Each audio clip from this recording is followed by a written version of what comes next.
You too, little one. Look, we're here for a reason. You guys already heard it once before. Some of you have been here before, some of you have done this before, some of you haven't. So we're going to give everybody an opportunity to have this experience. I want you to stop eating. I want you to put your drinks down. If there's people inside, go inside and bring them out right now. Seriously, if you're inside, somebody go get them from inside. Tell them to come out here. They got 30 seconds. We're going to do this old school. 10, 9, 8, 7, 6, 5, 4, 3, 2, 1. All right, let's go. I want everybody to close your eyes. I wasn't kidding. If you're eating, stop eating. I know you're hungry, big man, so what's up? You can put the fork down in 3 seconds. I want everybody to close your eyes. Everybody close your eyes for me. Now I'm going to ask you some questions. The question's going to be hard. And if you're already standing up, I just want you to raise your hand. Okay, so if you answer yes to this question, I just want you to raise your hand. If you stand up, I want you to stay standing the entire time. I don't want you to sit back down. Just keep your eyes closed and don't open your eyes until I ask you to open. If you know anybody in your life, friend, family, doesn't matter, who's ever attempted suicide or committed suicide, I want you to stand up. If you're standing, I want you to raise your hand. I want you to stay standing, I want you to keep your hand raised. If you yourself have ever had suicidal ideations, thought maybe the world would be better without you, maybe you're not good enough, maybe you're not worthy enough to be around, I want you to stand up. No, keep your hands raised. If you answer yes in one, if you answer yes in all, that's okay. So keep your hands up. If you have ever attempted suicide yourself, raise your hand. Or stand up. Keep your hands up. Keep standing. Open your eyes and look around. I want you to look at how many people you're surrounded by right now. The fact that we play this game and think that we're alone. And here we all are, right here. The one thing we don't want to fucking talk about. We're afraid to talk about it. And here it is. So, Hi, sir. we're not done. We're not done. My name's Adam Smith. The video you guys just watched, that's my video. That's my story. For those of you that were here last year, you've heard a little bit of this story. For those of you that are new, I'm going to tell it to you one more time. That was me putting a pistol in my mouth because I actually put a pistol in my mouth. I lost everything. I lost who I was when I got out of the military. Not only that, I didn't realize that my head, my brain was all jacked up. I also didn't realize that I was suffering from post-traumatic stress. We put all those things and then we strip identity away from ourselves because all we know is the hat that we wear, the job that we do. It is who we are. We become this thing. We live and breathe this job, this skill set that we learn. And then it goes away. And how do we fit in when we don't speak the language?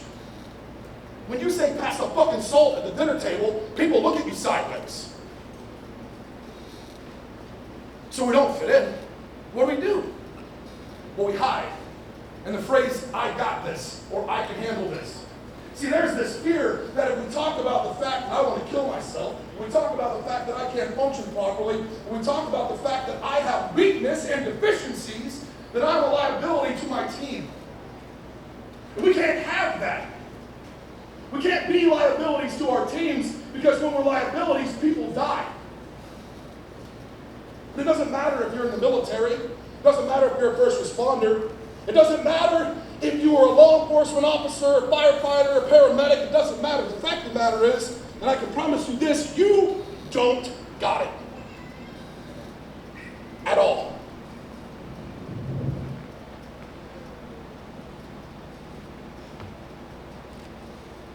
And yet we still operate alone. We still think that we can handle this all by ourselves. We play this game, and when people ask us how we are, what do we say? I'm good. I'm good. I'm fine. How's life? Fucking awesome, man. Life is awesome. What are you up to? Oh, I'm doing this. I got this new job. I'm looking at this opportunity. When in reality, what we're not saying is, I can't get my ass out of bed.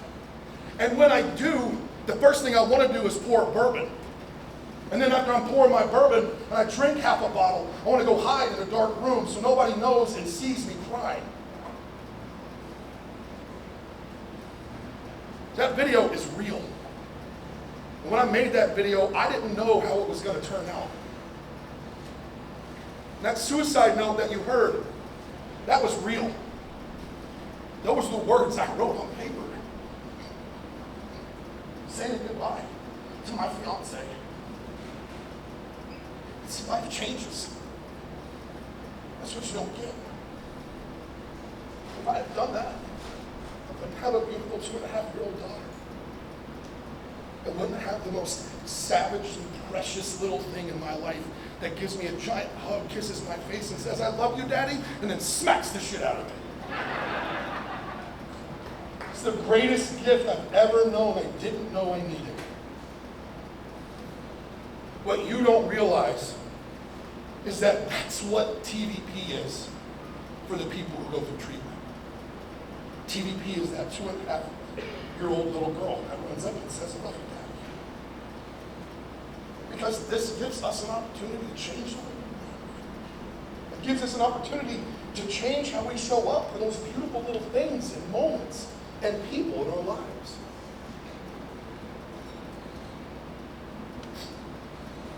You have to be willing to have this conversation. Take your sunglasses off. I want to show you something. Look me in the eye. There's a huge difference between this and putting those sunglasses on so we can hide. I'm a 40-year-old dad. I'm a 17-year veteran. I'm a former Green Beret. I've been blown up. I've been shot out. I've seen some crazy ass shit. Just like almost every other person in this room, regardless of whether you served or didn't serve.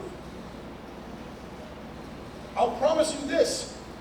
I had a title, Special Forces. Guess what? I'm not special. And neither are any of you. There's not one person in this room that's special. Because if we're all special, then none of us are. But here's a cool thing. That fingerprint you have on your finger, that one thing right there, that's yours and no one else's. That means that you're unique.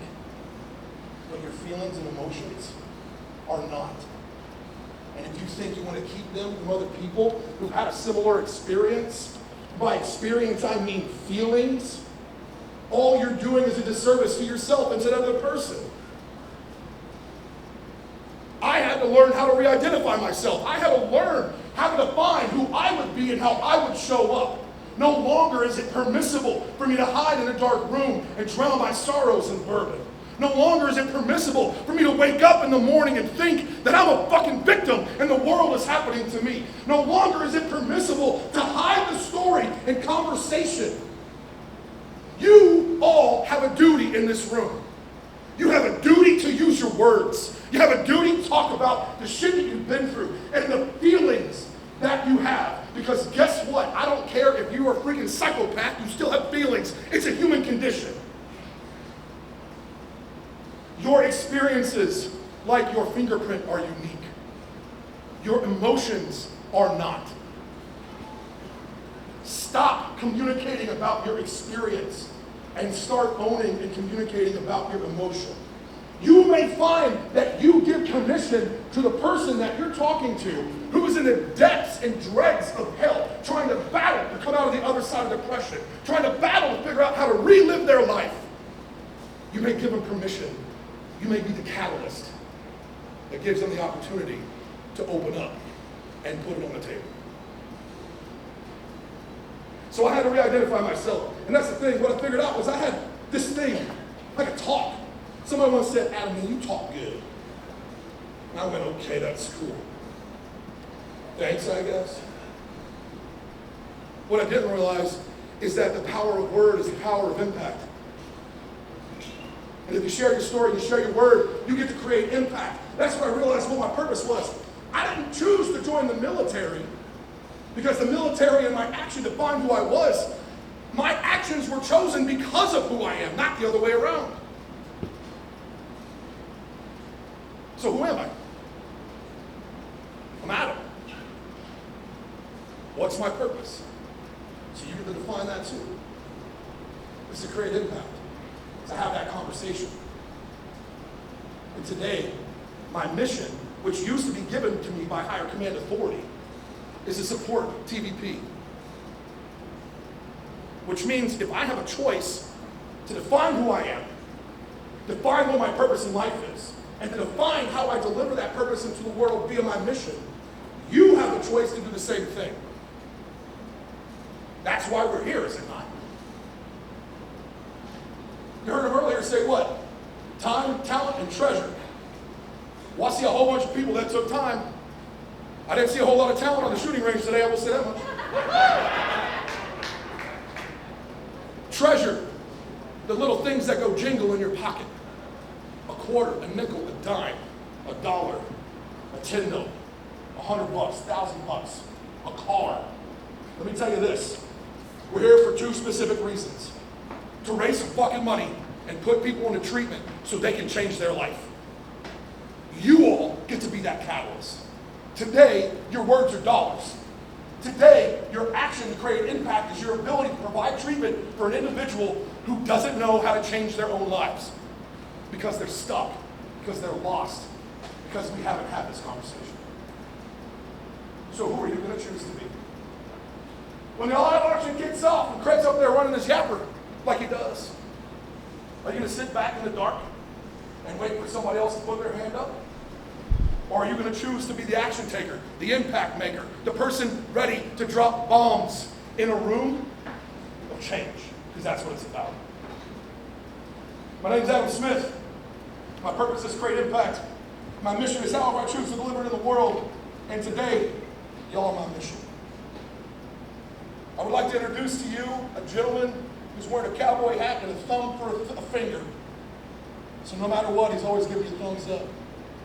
Craig Meyer's a very good friend of mine. Craig's been doing all sorts of auctions all over the world, all over the United States. In fact, he was a 2-time or 3-time world champion. Which one?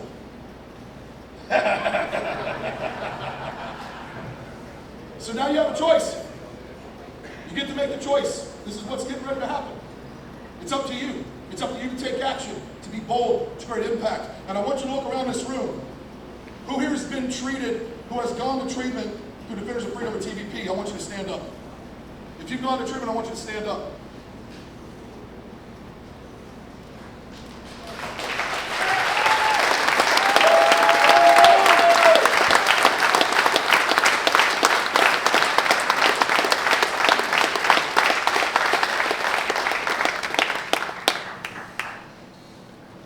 They're in the room, y'all. Who wants to go to treatment? Who thinks they might need treatment? Stand up. I'm standing up right now. I'm going. It's freaking scheduled in late November. I'm going to get it done. They're in the room. That's what you don't know. They're in the room right now. You're looking at them right now.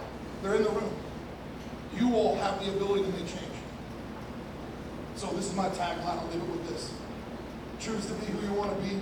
Choose to create impact. And go fucking get it.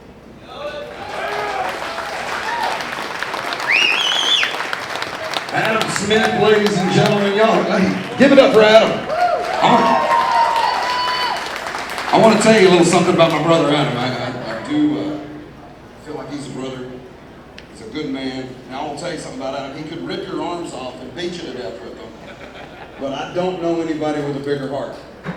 That is a good man right there. Come all the way from North Carolina to speak to y'all on something that is dear to his heart and to help his brothers out. And y'all give it up for Adam one more time. Thank you, Adam, for coming out. Appreciate it. All right, now, are y'all ready for the live auction? I said, are y'all ready for the live auction? Ah, that's better.